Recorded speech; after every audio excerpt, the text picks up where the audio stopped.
Bienvenue sur ma chaîne. Le sujet d'aujourd'hui est Robert Kiyosaki. Vous ne serez plus jamais pauvre, commencez à faire cela aujourd'hui. Ils ne veulent pas que ce que nous savons se propage. Ils ne le publieront jamais sur CNBC. Mais notre système scolaire ne nous l'apprendra jamais non plus. Ils sont complices. De l'argent et un futur faux. Reculez. Je connais le jeu des riches. Mon riche père me l'a enseigné, parce que tu es banquier. Le jeu des banquiers et des riches est différent de ce qu'on vous apprend à l'école dans le monde entier. Qu'est-ce que l'école vous apprend sur l'argent? Rien. Et ce n'est pas une erreur, ce n'est pas un accident. Je savais que la plupart des gens savent que pour garder les pauvres et les classes moyennes travaillant dur, il ne faut jamais leur enseigner ce que les riches savent. Alors si vous lisez Riche papa pauvre papa, qui est sorti en 1997, ça explique ce que les riches enseignent à leurs enfants sur l'argent, que les pauvres et les classes moyennes n'enseignent pas. La pauvreté fait mal. Je n'aime pas ça et je n'aime pas que nos systèmes académiques soient si corrompus. On sait que le système bancaire est corrompu. On sait que la politique est corrompue. Mais le milieu universitaire est tout aussi corrompu. C'est une chose si c'est la banque et la politique. Mais c'est là où on envoie nos enfants, en leur faisant confiance pour faire ce qu'il faut pour eux. Et pourtant on ne leur apprend pas quelque chose d'aussi fondamental. Comme quand tu demandais à ton père, quand tu étais enfant, papa, apprends-nous des choses sur l'argent. Et il ne l'a jamais fait et ne le fera jamais. Si tu sais quelque chose, partage-le. Qu'est-ce que l'éducation financière? Ce n'est pas trouver un emploi, travailler dur, économiser de l'argent et investir dans un portefeuille diversifié d'actions, d'obligations, de fonds communs de placement et de FNB. L'industrie financière, c'est deux choses, la dette et les impôts. En 1971, Nixon a détaché le dollar de l'étalon or et le dollar américain est devenu une dette. Et on dit encore aux enfants d'aller à l'école, de trouver un emploi, de travailler dur, d'économiser de l'argent et de s'acquitter de leurs dettes. Alors qu'il leur dit de faire ça, c'est la chose la plus ridicule qui soit. Le livre commence en disant, première ligne, économiser de l'argent vous rendra riche. Tu sais bien qu'on nous apprenait tous ça quand on était enfant. Mais pourquoi économiser et travailler pour ça? S'ils peuvent l'imprimer plus vite que tu ne peux travailler pour l'obtenir, pourquoi continues-tu à épargner alors qu'ils l'impriment? Les riches ne travaillent pas pour l'argent. Ne touche pas à ces choses. C'est très subtil. Oui, ils ne disent pas « je vais vous former pour que vous soyez un travailleur le reste de votre vie », mais ils vous éduquent de telle sorte que c'est ce à quoi vous aboutissez, n'est-ce pas? Que essayait-il de faire pendant ces premiers mois où tu travaillais pour lui? Que essayait-il de te faire comprendre? Parce qu'il t'a appris les choses difficiles sur l'argent et elle a dit que si vous voulez réussir dans la vie, vous devez trouver les meilleurs professeurs. Et un excellent professeur est quelqu'un qui vient de l'intérieur, pas de l'extérieur. Mais à l'école, vous ne savez pas si votre instructeur est authentique ou non. C'est de là que vient le faux professeur. J'ai dit, je veux que tu m'apprennes des choses sur l'argent. Il a répondu, pourquoi devrais-je t'apprendre? J'ai dit, si tu m'apprends, je travaillerai gratuitement pour toi. Il a dit, pourquoi gratuitement? Mon pauvre père aurait dit non. Mais il a dit, si je te paie, tu penseras comme un employé, ton cerveau changera. Si tu apprends à ne jamais travailler pour de l'argent, tu seras un homme riche. Et c'est puissant. Une fois que tu donnes un chèque de paie à quelqu'un, son cerveau s'éteint. Parce que ça a été la promesse d'une pension et de la sécurité d'emploi, ce qui est une sorte de chèque de paie déguisé. Non. Après que tu as arrêté de donner un poisson à un homme, il mange pour un jour. Apprends-lui à pêcher, il mangera toute sa vie.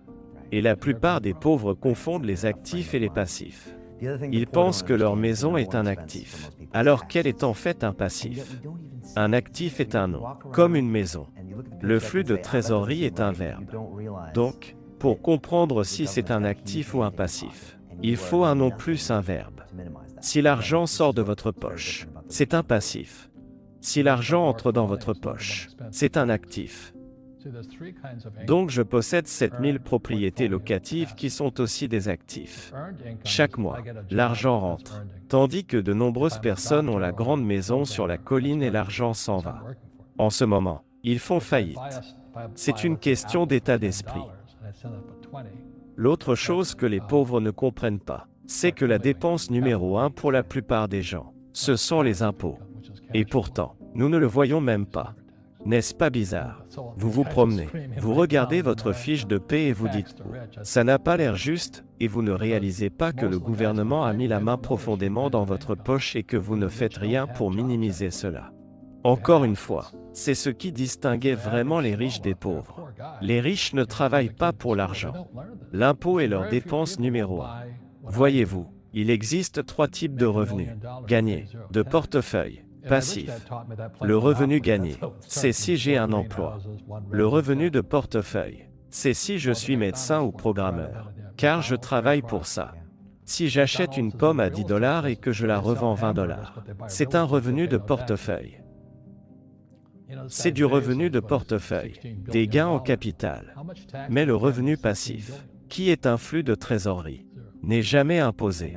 C'est pour cela que tous ces types crient en ce moment en Amérique « imposer les riches ». Ils ont de la chance, parce que la plupart de ceux qui se plaignent ne connaissent pas les 3 types de revenus. Et de toute façon, les riches n'ont pas d'emploi. Ils ont des actifs. Donc le petit gars pauvre envoie son enfant à l'école. Mais il n'apprend pas cela. Très peu de gens comprennent ce que je fais. Gagner $1 million et payer 0 impôt. Et mon riche père me l'a appris en jouant au Monopoly. C'est comme ça que ça a commencé. Tu sais, les 4 maisons vertes, l'hôtel rouge ou le McDonald's dont j'écris. McDonald's, Ray Kroc, oui. McDonald's, c'est dans l'immobilier. Ils vendent des hamburgers mais achètent de l'immobilier. Ils ne paient pas d'impôts. Tu connais ce type, Bezos. Il a 16 milliards de dollars. Combien d'impôts a-t-il payé sur ces 16 milliards? Et c'est tout à fait légal. N'importe qui peut le faire. Il suffit que tout le monde reçoive l'éducation nécessaire. Donc, une fois que vous apprenez à utiliser la dette comme argent, vous ne pouvez plus jamais dire « je n'ai pas les moyens », parce que les banques vous en donneront. Après l'effondrement de 2008, les banques m'ont donné 300 millions de dollars, exonérés d'impôts. Quand on demande aux gars moyens « pourquoi n'utilisez-vous pas la dette ?» Il ne peut même pas obtenir de prêt à cause de ses notes. Ses scores EFICO. Ici, ils sont si mauvais. Les enseignants ne vous parleront jamais de ça parce qu'ils ne le savent pas. Mon pauvre père ne savait pas que vous ne pouvez pas savoir si quelque chose est un actif ou un passif tant que vous ne voyez pas dans quel sens circule l'argent. Donc une maison est soit un actif soit un passif. Eh bien, si ça prend de l'argent dans votre poche, c'est un passif. Si ça met de l'argent dans votre poche, c'est un actif. Le gouvernement américain veut que je fournisse du logement, que je crée des emplois, que j'emprunte de l'argent, car c'est ainsi que l'argent est créé, par la dette.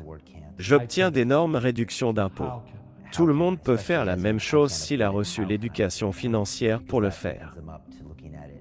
Si les gens comprenaient le code des impôts, nous serions plus prospères. Mais est-ce que la pauvreté peut se transmettre génétiquement? Oui, car c'est une façon de penser, une attitude. C'est très simple.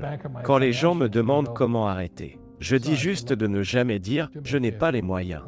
Demandez-vous « comment puis-je faire ?» La raison pour laquelle j'ai tant d'argent est que je ne dis pas « je ne peux pas le faire ». Je me demande juste « comment puis-je le faire ?» Et je suppose que j'ai fait beaucoup d'erreurs. Mais c'est comme ça que j'ai appris. Les pauvres, comme mon pauvre père, disent toujours « je n'ai pas les moyens ». Tu crois que je suis fait d'argent. Je suis enseignant. Je ne peux pas faire ça. Et j'ai appris ça. Et mon riche père n'a jamais dit ces mots-là. Donc, quand je vois des pauvres utiliser souvent les mots « je ne peux pas », je sais que les riches peuvent le faire. Ils choisissent juste de ne pas y participer. Et c'est une chose que les gens pourraient changer aujourd'hui. Ce dialogue dans leur tête. Arrêtez de dire le mot « je ne peux pas ». Il faut se demander « comment puis-je » au lieu de dire « je ne peux pas me le permettre ».